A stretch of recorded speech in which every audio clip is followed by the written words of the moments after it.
నమస్కారం, నా పేరు జ్యోతి. ఎస్టీవీ న్యూస్ కి స్వాగతం. ముందుగా హెడ్లైన్స్. రాష్ట్రంలో 62 కోర్టు భవనాలకు 345 కోట్లు కేటాయింపు.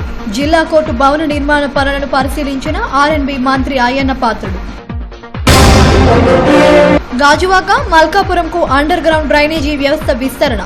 సోలార్ విద్యుత్కు అధిక ప్రాధాన్యం ఇస్తున్నామన్న జీవీఎంసీ కమిషనర్ హరినారాయణ. కనక మహాలక్ష్మి అమ్మవారి దేవస్థానానికి శ్రావణ శోభ. తొలి శుక్రవారం పోటెత్తిన భక్తులు. ముదుపాక భూముల్లో తొలి జాబితాలో తమ పేర్లు లేవంటూ రైతులు ఆందోళన. తుది జాబితా ఆగస్టు 8 కల్లా పూర్తవుతుందన్న తహసీల్దార్ సుధాకర్ నాయుడు.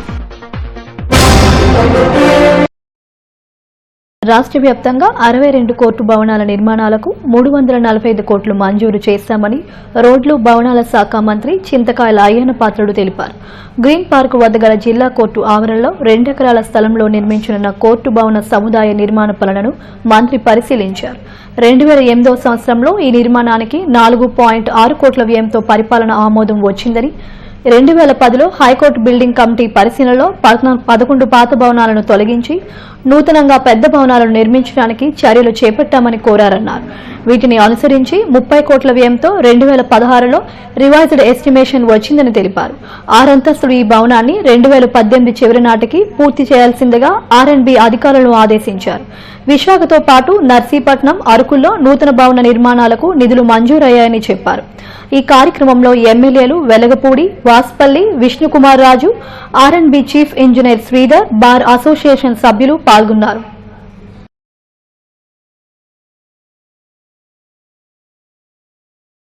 పెద్దలు నిర్ణయం ప్రకారంగా లేటెస్ట్ డిజైన్ ప్రకారంగా ఈ బిల్డింగ్ కడుతున్నాం. అలాగే కోర్ట్ బిల్డింగ్స్ కానివ్వండి, కింద 2 ఫ్లోర్లు కూడా పార్కింగ్ చెల్లారు కానీ దానిపైన కూడా పార్కింగ్ కూడా ఏర్పాటు చేసి పైనేమో కోర్ట్ బిల్డింగ్స్, అలాగే ఎవరైనా పబ్లిక్ వచ్చినా కోర్టుకి వాళ్ళందరూ కూర్చోడానికి వెయిటింగ్ రూమ్స్, వాళ్ళందరికీ బాత్రూమ్స్, అలాగే కిచెను, అలాగే బార్ అసోసియేషన్లకు వెయిటింగ్ రూమ్స్ కానీ ఇవన్నీ కూడా వచ్చేలా, అలాగే వీడియో కాన్ఫరెన్స్ కూడా ఒక హాలు, కోర్టు నుంచి వీడియో కాన్ఫరెన్స్ చేసుకోవడానికి ఒక హాలు, ఇవన్నీ కూడా లేటెస్ట్ డిజైన్ చేసి అప్రూవల్ చేయడం జరిగింది. ఇది త్వరితగతిని పూర్తి చేసి ఎట్టి పరిస్థితుల్లో కూడా నేను లోకల్ వాడిని కాబట్టి విశాఖపట్నం జిల్లాలో ఇంపార్టెంట్ ఏంటి ఇష్యూ కాబట్టి ఇదైతే మనకి ఇప్పుడు వచ్చి హైకోర్టు బిల్డింగ్ మన రాజధాని రాలేదు, ఇంకా ఈ బిల్డింగే మనకు ఆధారం. అయితే విజయవాడలో కూడా బిల్డింగ్ కడుతున్నాం. ఈ బిల్డింగ్ కూడా త్వరితగతిని పూర్తి చేసి ఇక్కడే ఉంటాం కాబట్టి నేను కూడా నెలకు ఒకసారి 15 రోజులకు ఒకసారి వచ్చి ఇన్స్పెక్ట్ చేసి కాంట్రాక్ట్ కూడా మాట్లాడాం. కాంట్రాక్టర్ కూడా తప్పనిసరిగా చేస్తున్నారు. అయితే చిన్న ప్రాబ్లం వచ్చింది. ఇది 4 సంవత్సరాల క్రితం ఎస్ఆర్ రేట్స్ ఇవి, మళ్ళీ కొంచెం ఎస్ఆర్ రేట్స్ పెంచవలసిన అవసరం ఉంది. రేట్స్ పెరిగాయి కాబట్టి దాన్ని కూడా ప్రభుత్వం సానుకూలంగా ఉన్నాం. ఎందుకంటే లేట్ అయింది కాబట్టి 3 రోజులు ఎస్ఆర్ రేట్స్ పెంచి.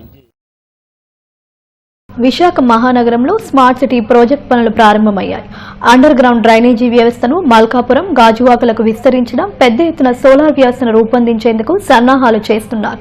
వీటితో పాటుగా జీవీఎంసీ పాఠశాలల అన్నింటిలోనూ డిజిటల్ క్లాస్ రూమ్లు ఏర్పాటు చేయడానికి పెద్ద ఎత్తున కృషి జరుగుతుందన్నట్లు జీవీఎంసీ కమిషనర్ హరినారాయణతో మా bureau chief Chittubabu face to face. Smart city development బాగా పెరగడం, అదే స్కూల్స్ కూడా బాగా అభివృద్ధి చెందడం జరిగింది. కమిషనర్ హరినారాయణ గారు మనతో ఉన్నారు. వారిని అడిగి ఈ స్మార్ట్ సిటీ గురించి మన వివరాలు తెలుసుకుందాం. చెప్పండి సార్, ఇవన్నీ ఇప్పుడు ఈ జీఎంసీ స్కూల్స్లో మీకు ఎంతవరకు డెవలప్ చేసింది? జీవీఎంసీ పరిధిలో వచ్చేసి మనకు జీవీఎంసీ పరిధిలో మనకు 149 స్కూల్స్ కార్పొరేషన్ పరిధిలో ఉన్నాయి. ఈ స్కూల్స్ అన్నిటికి కూడా వచ్చేసి అభివృద్ధి చేయాలనే ఒక ఉద్దేశంతోనే ప్రతిపాదించి స్టేట్ గవర్నమెంట్ ఇచ్చిన ఆదేశాల మేరకు, తర్వాత ఎంఏన్యూడి డిపార్ట్మెంట్ ఇచ్చిన ఆదేశాల మేరకు కూడా ముందుకెళ్తున్నాము. ముందుగా ఈ ఏప్రిల్ నెలలో వచ్చేసి మనకు సెలవులు ఉన్నప్పుడే మనకు మేజర్గా ఫిజికల్ ఇన్ఫ్రాస్ట్రక్చర్ ఈ స్కూల్స్ అన్నిటినీ కూడా వచ్చేసి కావాల్సిన minor repairs, painting, electrical repairs, toilet repairs అన్నీ కూడా టేకప్ చేసి దగ్గర 7 కోట్ల రూపాయల వరకు కూడా ఖర్చు పెట్టి అన్ని స్కూల్స్ కూడా పెయింటింగ్ అవన్నీ కూడా టేకప్ చేయడం జరిగింది. ఎందుకంటే ముందుగా పిల్లలు కూర్చోవడానికి, తర్వాత అక్కడ పాఠం నేర్చుకోవడానికి టీచర్స్ అన్ని కూడా ఒక మంచి ఎన్విరాన్మెంట్ ఇవ్వాలనే ఒక ఉద్దేశంతోనే దాన్ని చేయడం జరిగింది. దాని తర్వాత వచ్చేసి మనకు విశాఖపట్నం లోక్సభ ఎంపీ గారు వచ్చేసి హై స్కూల్స్ అన్నిటికి కూడా వచ్చేసి బెంచ్లు ఇవ్వడం జరిగింది. బట్ అది హై స్కూల్స్ మాత్రం కాకుండా జీవీఎంసీ పరిధిలో ఉన్న అన్ని స్కూల్స్లో కూడా బెంచ్లు డెస్క్లు ఉండాలనే ఒక ఉద్దేశంతో దానికి కూడా వచ్చేసి మనకు సెంట్రల్ మిషన్ విశాఖపట్నంలో ఆర్డర్ ఇచ్చి అన్ని స్కూల్స్ కూడా బెంచ్లు ఇచ్చే విధంగా కూడా యాక్షన్ తీసుకుంటున్నాము. అదేవిధంగా అదే మాత్రం కాకుండా మనకు ఈ స్మార్ట్ సిటీ కింద ఏదైతే ప్రైవేట్ స్కూల్స్లో పిల్లలకు ఈ డిజిటల్ ఎడ్యుకేషన్ ఇవన్నీ కల్పిస్తున్నారో ఈ స్మార్ట్ సిటీగా ఇది మారుతుంది. కాబట్టి ఈ సిటీలో ఉన్న పిల్లలందరూ కూడా ఒక అవకాశం ఇవ్వాలనే ఒక ఉద్దేశంతో అన్ని స్కూల్స్లో కూడా ఈ డిజిటల్ క్లాస్ రూమ్ ల్యాబ్స్ అనేది హై స్కూల్స్ అన్నింటిలో కూడా డిజిటల్ క్లాస్ రూమ్ ల్యాబ్స్ అనేది ఏర్పాటు చేయడం జరిగింది. ఇక్కడ computer education and interactive learning అనేది మన పిల్లలకు నేర్పించడం జరుగుతుంది. అదే మాత్రం కాకుండా ఇక్కడ ఉన్న హై స్కూల్స్ అన్నిటికి కూడా హై స్కూల్ లెవెల్లో ఉన్న క్లాస్ రూమ్స్ అన్నిటికి కూడా వచ్చేసి ఇంటరాక్టివ్ బోర్డ్స్ అని కూడా ఏర్పాటు చేయడం జరుగుతుంది. So that electronic media based learning, electronic content ద్వారా నేర్చుకోవడం ఇవన్నీ కూడా పిల్లలకు ఉపయోగపడుతుంది. వాళ్ళ ఒక కేపబిలిటీస్ ఆఫ్ లెర్నింగ్ కూడా మారుతుందనే ఒక ఉద్దేశంతో ఈ అన్ని చర్యలు కూడా తీసుకుంటున్నాము. అదే మాత్రం కాకుండా మనకు 9th and 10th క్లాస్ పిల్లలకు కావాల్సిన యూనిఫామ్స్, జామెట్రీ బాక్సెస్ కానీ స్టడీ మెటీరియల్ ఇవన్నీ కూడా ఏర్పాటు చేసి ఈ సంవత్సరం ఇస్తున్నాము. So these are some of the initiatives we are taking. మేజర్గా మనకు ఈ కార్పొరేషన్ స్కూల్స్లో లెర్నింగ్ ఎన్విరాన్మెంట్ ఇంప్రూవ్ చేసి లెర్నింగ్ లెవెల్స్ ఇంప్రూవ్ చేయడానికి ఈ చర్యలన్నీ కూడా తీసుకుంటున్నాం. స్మార్ట్ సిటీ ప్రాజెక్ట్స్ కొత్తగా మనకు స్మార్ట్ సిటీ ప్రాజెక్ట్స్ అన్ని కూడా ఇప్పుడు ప్రాజెక్టివైజేషన్ చేసి ఇప్పుడు అన్ని టెండర్ ఫ్లోట్ చేసి ఇంప్లిమెంటేషన్ ఫేస్ కూడా కొన్ని రావడం జరిగింది. మేజర్గా చూస్తే పాన్ సిటీ ప్రాజెక్ట్ కింద మనకు ఈ command and control centre and various smart element projects తీసుకుంటున్నాము. అదే మాత్రం కాకుండా సోలార్ మీద ఎక్కువ ఫోకస్ చేస్తున్నాము. దగ్గర 170 జీవీఎంసీ బిల్డింగ్స్ మీద కూడా రూఫ్ టాప్ సోలార్ చేయడం. అదే మాత్రం కాకుండా 7 మెగావాట్ సోలార్ ఎనర్జీ కూడా డెవలప్ చేసి జీవీఎంసీ మీద ఉన్న ఒక భారంని, ఎలక్ట్రిసిటీ భారంని కూడా తగ్గించడానికి కూడా ఈ చర్యలన్నీ కూడా చేపడుతున్నాము. రాబోయే రోజుల్లో స్ట్రీట్ బ్యూటిఫికేషన్ యాక్టివిటీస్ కానీ, treated water supply to industry, sewerage development of sewerage system and treated water supply to industries కానీ ఇట్లా వేరే ప్రాజెక్ట్స్ కూడా టేకప్ చేస్తున్నాము. సో తప్పనిసరిగా ఈ 2 సంవత్సరాల్లో ప్రజలు వచ్చేసి నిజంగా ఈ స్మార్ట్ సిటీ వల్ల కొన్ని బెనిఫిట్స్ దక్కాయని ఒక ఫీలింగ్ వస్తుందని ఈ సందర్భంగా తెలియజేసుకుంటున్నాం. రూరల్ ఏరియాలో ఈ అండర్ గ్రౌండ్ డ్రైనేజ్ సిస్టమ్ మనకు గాజువాక తర్వాత మల్కాపురం అండ్ పెందుర్తి ఏరియాలో అండర్ గ్రౌండ్ సూరేజ్ సిస్టమ్ లేదు.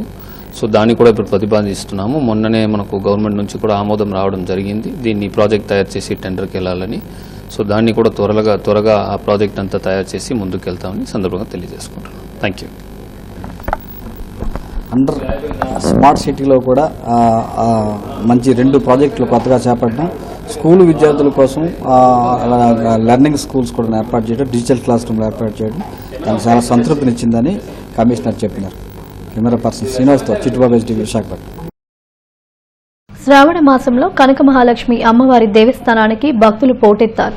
తొలి శ్రావణ శుక్రవారం కావడంతో కోలాహలంగా మారింది. అమ్మవారికి ప్రత్యేక పూజలు, కుంకుమార్చనలు కూడా నిర్వహించారు. సిరులొలికించే కనక మహాలక్ష్మి అమ్మవారి ఆలయంలో భక్తుల సందడిని మా ప్రతినిధి హారిక వివరిస్తారు. సిరులొలికించే ఆ శ్రీ మహాలక్ష్మి కనకమహాలక్ష్మి అమ్మవారి ఆలయంలో శ్రావణ మాసం సందర్భంగా మొదటి శుక్రవారం కావడంతో భక్తులు చాలా సందోపసందాలుగా ఇక్కడికి వచ్చి పూజలు నిర్వహిస్తున్నారు. మరి ఈ అమ్మవారి విశిష్టతను తెలియజేయడానికి మనతో పాటు అర్చకులు, అలాగే మాజీ చైర్మన్ గారు, అలాగే భక్తులు కూడా ఉన్నారు. వారిని అడిగి తెలుసుకునే ప్రయత్నం చేద్దాం. అమ్మవారి గురించి మరిన్ని వివరాలు చెప్పండి. గురుగారు, ఎలా అమ్మవారి పూజ నిర్వహిస్తున్నారు, ఏంటి శ్రావణ మాసం? శ్రావణ మాసం సందర్భంగా ప్రతిరోజు కూడా ఉదయం 8 గంటల మట్టు 10 గంటల వరకు కూడా కుంకుమార్చన, సామూహిక కుంకుమార్చన కార్యక్రమాలు, లక్ష్మీ సహస్రము, అష్టోత్తరము, ఖడ్గమాల, త్రిశతి నామాలతోటి చాలా వైభవంగా కుంకుమార్చన, లక్ష్మీ హోమము, పూర్ణాహుతి కార్యక్రమం ఈ నెల రోజులు కూడా జరుగుతుంది. దానికి కొంత ఫలితము చెల్లించి ఆ ప్రత్యేక కార్యక్రమంలో మనం ఆ పూజా కార్యక్రమంలో పాల్గొనడానికి దేవస్థానం వారు ఏర్పాటు చేస్తున్నారు. ఈ నెలలు కూడా చాలా వైభవంగా కార్యక్రమాలు జరుగుతున్నాయి. ఈవేళ ప్రత్యేకంగా విశేషంగా శ్రావణ శుక్రవారంలోనే చాలామంది, ఎక్కువ మంది సువాసనులు కుంకుమార్చన యాజమానులు, భార్యాభర్తలుగా పిల్లలు అందరూ కూడా వచ్చి అమ్మవారిని సేవించుకున్నారు. కుంకుమార్చన కార్యక్రమం చాలా వైభవంగా జరిగింది. ఈ నెల్లాళ్ళు కూడా చక్కగా వైభవంగా జరుగుతుంది. ఇప్పుడైతే మన మాజీ చైర్మన్ గారు ఉన్నారు. ఆయన అడిగి మరిన్ని వివరాలు తెలుసుకునే ప్రయత్నం చేద్దాం. సార్ చెప్పండి, అమ్మవారి విశిష్టత ఏంటి? ఏటా ప్రతి ఏటా శ్రావణ మాసాలు కానీ అమ్మవారి పూజలు చేసుకుంటారు కదా, కలిసి శ్రీ కనక మహాలక్ష్మి దేవైన విశాఖ అంటే అందరికీ గుర్తొచ్చేది శ్రీ కనక మహాలక్ష్మి అమ్మవారు. ఈ అమ్మవారు విశాఖ మహానగరానికి ఇలవేలు. అయ్యవారి కలంకారం, అమ్మవారికి కుంకుమ. అయితే ఈ సందర్భంలో అమ్మవారి దేవస్థానంలో ప్రత్యేకించి శ్రావణలక్ష్మి పూజలు 2005 నుంచి మొదలుపెట్టి ఇప్పటి వరకు కూడా దిగ్విజయం చేయించడం దేవస్థానం చరిత్రలో అది అద్భుతమైనటువంటి ఘట్టంగా అభివర్ణించవచ్చు. ప్రజలందరికీ కూడా ఒక రక్షణ కవచంగా ఈ పూజల ద్వారా లభించడం, ప్రజలందరినీ లోక కళ్యాణం దిశగా నడిపించడం అదే ముఖ్య ఉద్దేశంగా జరుగుతుంది. మన దేశ భవిష్యత్తు ప్రపంచంలో అత్యుత్తమ స్థాయికి తీసుకెళ్ళడానికి ఈ ఆధ్యాత్మిక భావనే బాగా పనికొస్తున్నటువంటి విషయం తెలిసిందే. కాబట్టి ప్రజలందరూ కూడా ఈ శ్రావణలక్ష్మి పూజలు, కుంకుమ పూజల్లో మరి చేసి అమ్మవారి గారికి అనుగ్రహం పొందాలని అభిలాషిస్తున్నాను. శ్రావణ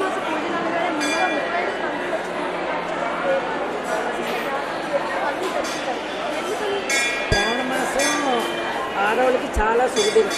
ఈ భక్తులు విశేషంగా పెరగడం వల్ల ఈ అమ్మవారికి ఆలయాలు ఇవన్నీ భక్తులు అంటే ఇంత వేల కొద్ది వస్తూ ఉంటారు. అవి ఎంత భక్తి తల్లిలో లేకపోతే అన్ని వేల మంది జనం రారు. దానివల్ల భక్తిగా ముక్తిగా అన్ని రకాలుగా అమ్మవారికి చాలా బాగా జరుగుతూ ఉంటాయి. ఏటా ఒకసారి వచ్చి ఈ శ్రావణ మాసం అమ్మవారికి ప్రత్యేకతనే చెప్పాలి. ఈ ఏటా ఒకసారి వచ్చే శ్రావణ మాసంలో ప్రతి శుక్రవారం అలాగే ప్రతి లక్షవారం కూడా అమ్మవారి ప్రత్యేక పూజలు నిర్వహిస్తారు. యాగాలు, యజ్ఞాలు ఎన్నో నిర్వహిస్తారు. దీంతో లక్షలాది మంది భక్తులు మొత్తం విశాఖ ఉత్తరాంధ్రకి ఆరాధ్యతైన శ్రీ కనక మహాలక్ష్మి అమ్మవారిని దర్శించేందుకు వేలాది భక్తులు సంఖ్యలో తరలి వస్తున్నారు. అమ్మవారిని చూసేందుకు కోరిన కోరికలు తీర్చే అమ్మవారిగా ఎంతో పేరు గణించిన అమ్మవారు కనక మహాలక్ష్మి అమ్మవారు. కెమెరామెన్ శివాతో హారిక, SCV విశాఖపట్నం. ముదుపాక భూముల వ్యవహారంపై రెవెన్యూ యంత్రాంగం తొలి జాబితాను సిద్ధం చేసింది. ఫీల్డ్ సర్వే నిర్వహించిన అధికారుల భూములకు సంబంధించిన హక్కుదారులను గుర్తించి జాబితా తయారు చేసింది. ముదుపాక భూముల వ్యవహారంలో అక్రమాలు చోటు చేసుకున్నాయన్న నేపథ్యంలో సర్వే నిర్వహించారు. ముదుపాక భూముల తొలి జాబితాపై ఓ రిపోర్ట్. పెందుర్తి మండలం ముదుపాక గ్రామ పంచాయతీ ఆవరణలో తహసీల్దార్ సుధాకర్ నాయుడు ఆధ్వర్యంలో గ్రామసభ నిర్వహించారు. ఫీల్డ్ సర్వే అనంతరం సిద్ధం చేసిన తొలి జాబితాను గ్రామసభలో చదివి వినిపించారు. దీనిపై అభ్యంతరాలను పలువురు రైతులు లేవనెత్తారు. జాబితాలో తమ పేర్లు లేవంటూ కొందరు రైతులు అధికారుల దృష్టికి తీసుకువచ్చారు. పూర్తి ఆధారాలతో తమ కార్యాలయానికి వస్తే తుది జాబితాలో పొందుపరుస్తామని హామీ ఇచ్చారు. రైతులకు ఎలాంటి అన్యాయం జరగకుండా పారదర్శకతతో సర్వే నిర్వహించామని తహసీల్దార్ సుధాకర్ నాయుడు తెలిపారు. వచ్చే నెల 2వ తేదీన తుది జాబితాను సిద్ధం చేస్తామని, 8వ తేదీ కల్లా ఆ జాబితాను జిల్లా కలెక్టర్కు అందజేస్తామని పేర్కొన్నారు. ఇందులో ఎటువంటి అన్యాయం కానీ ఎవరికి అన్యాయం జరగకుండా సక్రమంగా సజావుగా పూర్తి నివేదిక కలెక్టర్ గారికి పంపించడం జరుగుతుంది. ఇందులో ఎటువంటి ఎవరు కూడా ఒత్తిడిలో ఉన్నాము. ఎవరు కూడా మా మీద ఎటువంటి ఒత్తిడిలు తేవలేదు. పూర్తిగా నిష్పక్షపాతంగా విచారణ జరుపుతున్నాము కాబట్టి ఎవరికి ఎటువంటి అన్యాయం జరగకుండా మేము నివేదిక పంపిస్తాం. వారి కోరిక మీద 2వ తారీఖున మేము మళ్ళా ఫైనల్గా ఫీల్డ్ మీదే సర్వే జరిపించేసి సింహగిరిపై భక్తుల సౌకర్యార్థం క్యూలైన్లపై వేసిన చలువ పందిళ్లు కుప్పకూలిపోయాయి. తెల్లవారుజామున ఈ ఘటన చోటు చేసుకుంది. సుప్రభాత సేవ జరుగుతున్న సమయంలో ఒకేసారి పందిర్లన్నీ కూలిపోయాయి. ఆ సమయంలో భక్తులు పెద్దగా లేకపోవడంతో పెను ప్రమాదం తప్పింది. ప్రస్తుతం ఉన్న పందిళ్లు కర్రలు 2 ఏళ్ల క్రితం వేశారు. సరుగుడు కర్రలు పూర్తిగా పుచ్చిపోవడంతో పందిర్లు కూలిపోయాయి. ప్రతిసారి కర్రలపై ఉన్న వెదురు చాపలు మాత్రమే మారుస్తూ చేతులు దులిపేసుకుంటున్నారు. దీంతో సరుగుడు కర్రలు వర్షానికి బాగా నానిపోయాయి. కాసులకు కక్కుర్తిపడి నాసిరకం పనులు చేయడం వల్లే చలువ పందిళ్లు కూలిపోయాయంటూ అధికారులు, కాంట్రాక్టర్ల నిర్లక్ష్యంపై భక్తులు మండిపడుతున్నారు. రద్దీగా ఉండే రోజుల్లో ఈ ఘటన చోటు చేసుకుంటే పెను ప్రమాదం జరిగి ఉండేది. ఇదిలా ఉంటే మరికొన్ని పందిళ్లు కూడా కూలేందుకు సిద్ధంగా ఉన్నాయి. ఇప్పటికైనా దేవస్థానం అధికారులు మొద్దు నిద్ర వీడి తక్షణం రక్షణ చర్యలు చేపట్టాలని జనం కోరుతున్నారు.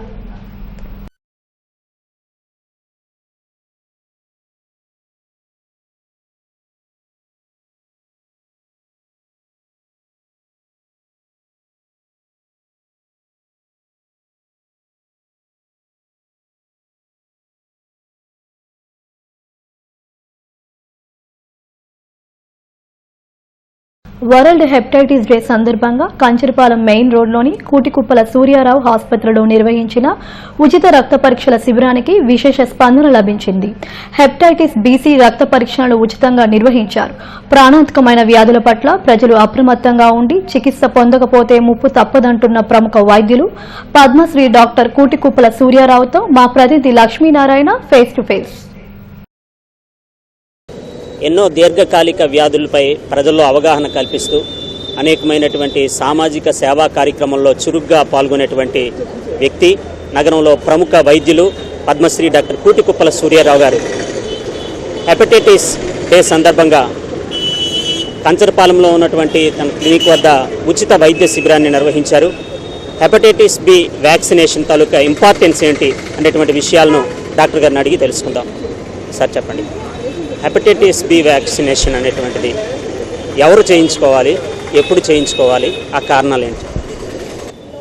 ఈ ప్రపంచ హెపటైటిస్ డే సందర్భంగా ప్రజలు నేను కోరేది ఏంటంటే, ఎవరికైనా కామెర్లు వస్తే ఆ కామెర్లు సాధారణమైనటువంటి కామెర్ల, హెపటైటిస్ ఏ వైరస్ కానీ అటువంటి కామెర్లు అయితే సెల్ఫ్ లిమిటింగ్ 6 వారాల్లో మందులు వాడినా వాడకపోయినా తగ్గిపోతాయి. అలా కాకుండా హెపటైటిస్ బి కామెర్లు కానీ హెపటైటిస్ సి వల్ల వచ్చినటువంటి కామెర్లు కానీ అవి మందులు వాడకుండా నయం కాదు. పైపెచ్చు ఆ కామెర్లు అశ్రద్ధ చేస్తే ఆ కామెర్లు క్రమేపీ ఆకలి తగ్గిపోవడం, కడుపు ఉబ్బరం, అన్నం జీర్ణం కాకపోవడం, పచ్చగా మూత్రం రావడం, లివర్ గట్టిపడిపోయి లివర్ సిరోసిస్గా మారిపోవడం, మరికొంతమందిలో 5% మంది లివర్ క్యాన్సర్ గురి కావడం కూడా మనం చూస్తూ ఉన్నాం. ఇటువంటి హెపటైటిస్ బి అనేటటువంటి వ్యాధి కూడా ఈవేళ భారతదేశంలో రమారమి 4 లక్షల మంది, అంటే 20% పాపులేషను క్యారియర్స్గా ఉంటున్నారు. కాబట్టి ఈ హెపటైటిస్ బిని నివారించుకోవడానికి ఈవేళ పొటెంట్ హెపటైటిస్ బి వ్యాక్సిన్ అందుబాటులోకి వచ్చింది. ప్రతి ఒక్కరు కూడా ఈ హెపటైటిస్ బి వ్యాక్సినేషన్ తీసుకుంటే ఈ వ్యాధి గురి కాకుండా ఉంటారు. ఈ హెపటైటిస్ బి కావచ్చు, ఏ కావచ్చు, సి కావచ్చు, ఈ వ్యాక్సినేషన్ వల్ల మీరు ఏదైతే చెప్పారో ఆ వ్యాధులు పూర్తిగా నయమయ్యే అవకాశం ఉందా? హెపటైటిస్ బి అనే వ్యాక్సినేషన్ వేసుకుంటే 100కి 100 పాళ్ళు హెపటైటిస్ బి గురి కాకుండా కాపాడుకోవచ్చు. ఈవేళ రాష్ట్ర ప్రభుత్వాలు కానీ కేంద్ర ప్రభుత్వాలు కానీ ఈవేళ అన్ని రకాలైనటువంటి ఇమ్యునైజేషన్ ప్రోగ్రాంలో కూడా హెపటైటిస్ బిని పెట్టుకున్నాం. అది కాకుండా ప్రజలకు కూడా ఇప్పుడు ప్రభుత్వ ఆసుపత్రులు కేజీహెచ్లో ఉచితంగా హెపటైటిస్ బి వ్యాక్సినేషన్ చేస్తున్నారు. అక్కడికి వెళ్ళైనా చేయించుకోవాలి. రెండవది హెపటైటిస్ సి. ఇటీవల కాలంలో హెపటైటిస్ సి వల్ల కూడా మన దేశంలో ప్రతిరోజు 800 మంది ఈ వ్యాధికి గురవుతున్నారు. హెపటైటిస్ సి వల్ల వచ్చినటువంటి క్యాన్సర్ ఒకప్పుడైతే వేలకు వేలు లక్షలు ఖర్చు అయ్యేది. కానీ ఈవేళ అంటే ఈ 21st సెంచరీలో అద్భుతం ఏమిటంటే హెపటైటిస్ సి జబ్బుని 3 మాసాలు మందు వాడితే కొన్ని వేల ఖర్చులతోనే, అంటే మరీ పెద్ద లక్షల ఖర్చులు కావండి, కొన్ని వేలు, ఒక 10-15 వేలు ఖర్చుతో వారు జీవితాంతం కూడా హెపటైటిస్ సికి పూర్తిగా గురి కాకుండా హెపటైటిస్ సిని నయం చేసుకోవచ్చు. ప్రాణాంతకమైనటువంటి వ్యాధులను నివారించుకోవడానికి హెపటైటిస్ వ్యాక్సిన్లు అనేటువంటివి ఉపయోగపడుతున్నాయి. దీనిపై ప్రభుత్వం ఎలాంటి చర్యలు తీసుకోవాలి, ప్రజల్లో విస్తృతమైన అవగాహన కల్పించడానికని మీరు భావిస్తున్నారు? పచ్చ కామెర్ల మీద ప్రజల్లో అవగాహన పెంచినంత కాలం పచ్చ కామెర్లతో మరణాలు పెరుగుతూనే ఉన్నాయి. మీరు ఆశ్చర్యపోతారు. వేల మంది ఇస్తారు పచ్చ కవర్ల కోసం. అక్కడ వేలాది మంది క్యూలో ఉంటారు.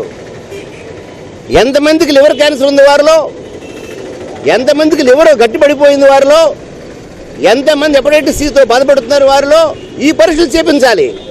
ప్రభుత్వం ముందుకొచ్చి ఎక్కడెక్కడైతే సాంప్రదాయ వైద్యం ప్రకారంగా వేలం వెర్రిగా జనాలు వెళ్ళి మందులు వాడుతున్నారో, పసలు వేసుకుంటున్నారో, ఆ ప్రాంతాల్లో పచ్చ కవర్ల పైన అవగాహన శిబిరాలు పెంచి హెపటైటిస్ బి, హెపటైటిస్ సి ఈ 2 వ్యాధులు కూడా ఈ రక్త మార్పిడి వల్ల, లైంగిక సంపర్కం వల్ల, అలాగే ఈ సూదులు సిరంజుల వల్ల, బార్బర్ షాపులో వాడినటువంటి బ్లేడ్ల వల్ల, కత్తుల వల్ల తల నుంచి బిడ్డకి ఈ వ్యాధి వ్యాపిస్తుంది.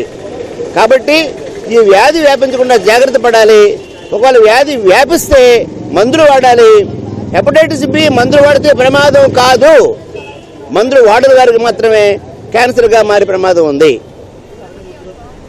ప్రపంచ హెపటైటిస్ డే సందర్భంగా ఇక్కడ ఉచిత వైద్య శిబిరం అనేటువంటిది నిర్వహించడం జరిగింది.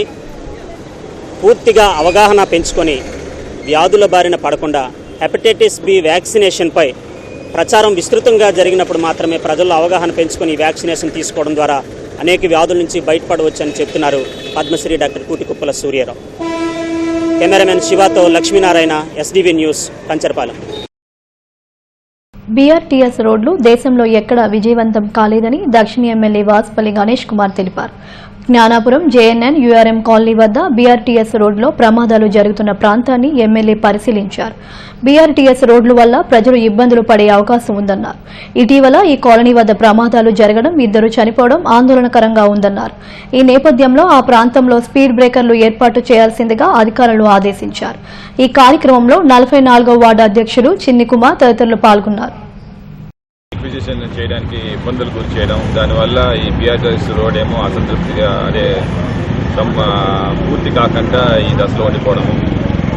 తర్వాత మనకి ఏదైతే జ్ఞానాపురం బ్రిడ్జ్ ఉందో ఆ బ్రిడ్జ్ 2 రోడ్స్, ఇక్కడ 3 రోడ్స్ జంక్షన్. అలాగే కాన్వెంట్ కూడా మనకి సబ్వే ఏమో 2 రోడ్స్ జంక్షన్, అక్కడ మరి 3 రోడ్స్ కలవడం. ఇది ఏది కూడా ఒక ప్లాన్ లేకుండా ఈ రోడ్ని డిజైన్ చేశారు కాబట్టి ఇప్పుడు ఈ ప్రజలందరూ కూడా ఇబ్బందులు గురవుతున్నారు. జేఎన్ఎన్ యూఆర్ఎం కాలనీ, దీంట్లో కొన్ని వేల మంది ఇక్కడ కూడా నివసిస్తున్నారు. వాళ్ళు ఈ బీఆర్టీఎస్ రోడ్లో అడ్జాయినింగ్ ఉన్నారు. ముఖ్యంగా ఏదైతే ఈ జ్ఞానాపురం బ్రిడ్జ్ మీద నుంచి స్పీడ్ వెహికల్స్ వస్తూ ఉంటాయో. స్వచ్ఛ భారత్ కు తమ సంస్థ అధిక ప్రాధాన్యం ఇస్తుందని హెచ్పీసీఎల్ రిఫైనర్ డైరెక్టర్ వినోద్ శరణయ్ అన్నారు. పారిశ్రామిక ప్రాంతం గాజువాకలో స్వచ్ఛ భారత్ పక్షోత్సవ ర్యాలీని ఆయన ప్రారంభించారు. హెచ్పీసీఎల్ ఆధ్వర్యంలో సీఎస్ఆర్ నిధులతో అనేక సేవా కార్యక్రమాలను నిర్వహిస్తున్నట్లు ఆయన తెలిపారు.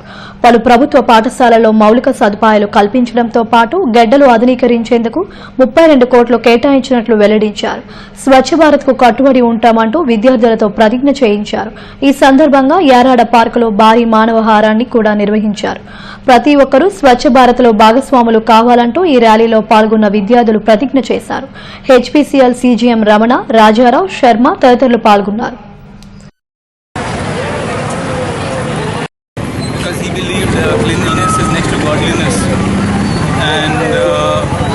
Hindustan Petroleum as a public sector, we are fully supporting this and we want to inculcate this in every section of the society. ఆసిల్మెట్లో మల్బార్ గోల్డ్ అండ్ డైమండ్స్ షోరూంలో ఆర్టిస్ట్రీ బ్రాండెడ్ జ్యువెలరీ షో ప్రారంభమైంది. ఈ నెల 28వ తేదీ నుంచి ఆగస్టు 6వ తేదీ వరకు ఈ జ్యువెలరీ షో ఉంటుందని మల్బార్ గోల్డ్ జీఎం శ్రీనివాస్ తెలిపారు. తమ షోరూంలో ప్రవేశపెట్టిన ప్రదర్శనలో బంగారం, వజ్రాభరణాలు, జాతి రత్నాభరణాలు కొనుగోలు చేసిన వారికి రాయితీలు కూడా ఇస్తున్నట్లు తెలిపారు. అద్వితీయమైన కళా నైపుణ్యంతో ప్రతి ఆభరణాన్ని తయారు చేసి ఈ షోలో ప్రదర్శిస్తున్నట్లు చెప్పారు.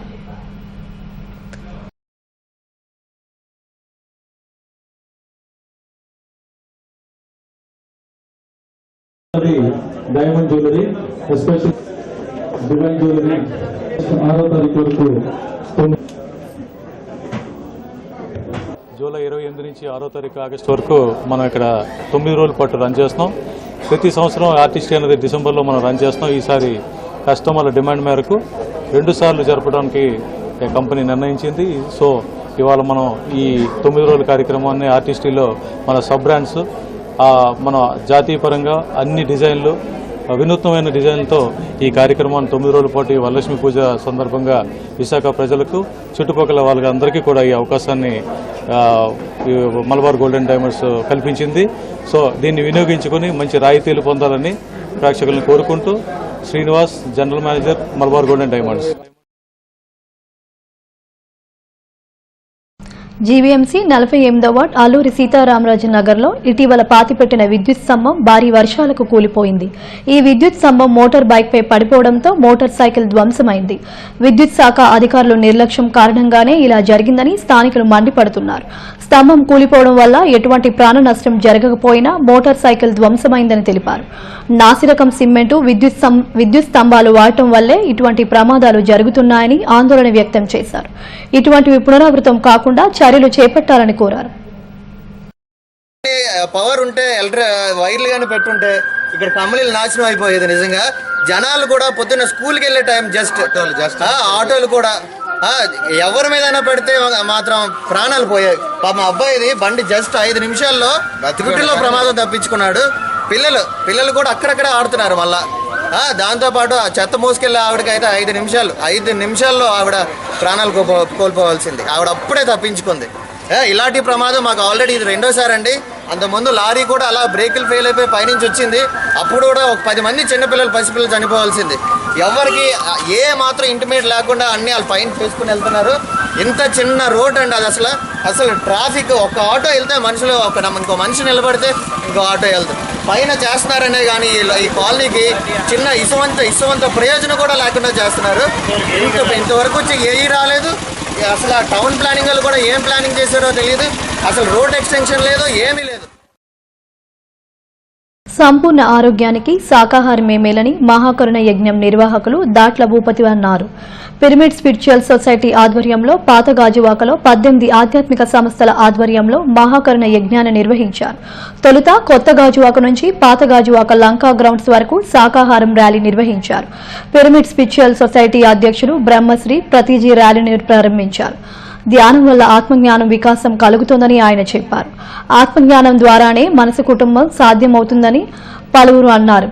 ఈ కార్యక్రమంలో జైన్స్, ప్రజాహిత బ్రహ్మకుమారీస్, గాయత్రి పరిషత్, షిరిడి సాయి ట్రస్ట్, రామకృష్ణ మిషన్ తదితర సంస్థల ప్రతినిధులు పాల్గొన్నారు.